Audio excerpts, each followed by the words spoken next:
let's take one more question, and then I'll stay around a bit more. Over here, this gentleman. He hasn't asked a question yet. I'm not up on what everything's happening in the government. However, once in a while I Google topic. For years now I've heard, and I don't know whether it's coming from you or Mr. Walberg, Buy American. I hear it a lot of places, Buy American. Then I go into the grocery store, I go into a department store, a discount store, an appliance store, and I'm trying to find the little sticker that says where it's made. And I'm wondering if there's some difference. Long ago in my mind, I thought I remembered seeing made in China, made in USA, made in France. Now I go there and I don't find that little sticker. I see distributed by somebody. Sometimes I see that. I go looking for a refrigerator because they don't seem to last. And the person there tells me, well, I don't think that label is anywhere on any of these refrigerators. It must be on the box. But how can I tell what's made in this country if it's on the box and I'm shopping for floor models? What's happened to that little sticker that says made in USA? Is there something new that's happening? Well, it's called the Vanishing Act of Government. They're the magicians. It's interesting. We have a manufacturing base still available here, and expertise that can outwork, outproduce, and outqualify any country in the world. I don't say that as a politician. Most of you know that I'm fairly straight talking. And, you know, Frank Beckman on WJR says, "This is the straight talking Tim Walberg."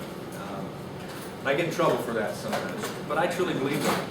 My dad was a machinist, tool and die maker until he was 73 years of age. He died at 79.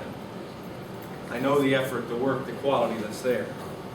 But when I talk to businesses now that say we are trying to do anything possible to keep from purchasing component parts offshore, and yet the only way to compete with offshore right now because of the tax burden we bear, the regulatory burden we bear. If we miss one page, it can amount to a $10,000 fine in a specific document. We got to deal with that.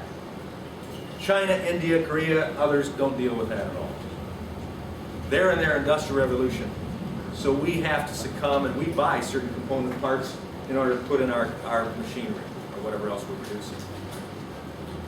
They ultimately come to find out that some of those component parts have such a failure rate that ultimately decide between the cost of having it shipped over here on great barge ships and the time that's there, plus the failure rate, that we'll pay the additional cost. But then they're at a disadvantage for the consumer to be able to purchase those things. I contend for you that there is a base of people out there across this United States that would be willing to pay a significant rate of increase higher for a fully American product if it were still within reason than to buy from China or anything else that you might find at Walmart or whatever else. And you notice that Walmart parking lots are always filled with your neighbors and mine. But we can't get to that level yet. Why this last month did we find out that we are at the highest level of food stamps in history? Why do we find out that the poverty level has increased by thousands in numbers, not just hundreds of numbers this past reporting period? We're going the wrong direction. We put a stimulus bill through, not we. Well, yeah, we're citizens. We voted for these people who are doing it. Or we let it happen. And they put a stimulus bill through that stimulated nothing except the government economy. Nothing. They've hired 100,000 since Obama's been elected. They've hired 100,000 government. In our government.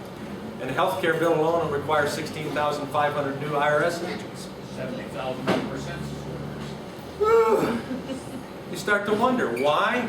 Is the middle class vanishing more in these 20 months in a percentage rate of increase than prior years? Why? Well, I'm still going to hold out its increase of government. It's increase of government cost that's put in the base that we have to contend with that other countries don't contend with. And if we're not willing to say no to our government and say, for a while, take a moratorium. Take a moratorium. See if we can't do the things we used to do without a lot of government. Robber barons, some of them were bad people, yeah. But I'm thankful for all the stuff that I have today that I wouldn't have had with some of those. I'm thankful for what Henry Ford did.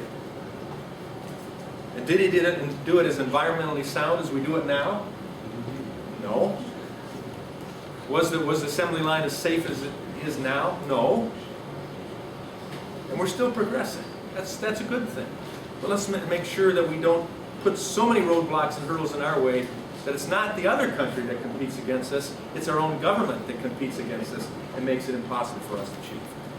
And that's the debate we're having with Mark Schauer and myself and many other members of Congress with their opponents.